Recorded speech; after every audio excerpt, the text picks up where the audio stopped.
বন্ধুরা, আজকে আমি একটু মোরলা মাছ বানাবো। মোরলা মাছ কাটছি, সবজিগুলোকে কেটে দিয়েছি, তেলটাকে বসিয়ে কালো জিরে দিয়ে দিয়েছি। এটা হতে হতে মোরলা মাছ কাটা হয়ে যাবে। আমার তো শরীরটা কী করতে পারবো না। সবজিগুলো মধ্যে মধ্যে আমার মাছ কাটা হয়ে যাবে।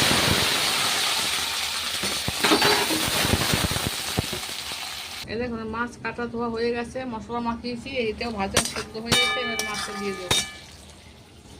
এই মাছ ধুইতে কাটতে যা কষ্ট না, আর খাবো না এখন। এই দেখুন, এবারে মাছটাকে দিয়ে দিচ্ছি। তাতে হয়ে গেল কি, সবজিটা সেদ্ধ হয়ে দেরি লাগলো, তাই বসিয়ে দিলাম। এই দেখুন হয়ে গেছে, এবার চাপা দিয়ে দেবো। হয়ে গেছে মানে কি, মাছটাকে দিয়ে দিলাম। সবজিটা আগে কেন দিয়ে দিয়েছি বলুন তো, তাতে হয়ে যায় বলে। এবার মাছটা দিয়ে দিচ্ছি, আস্তে আস্তে হোক। এখন ধনে পাতা হলে ভালো, যে ধনে পাতা নেই, কিছু করার নেই।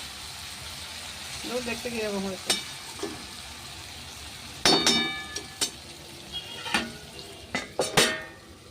এই দেখুন,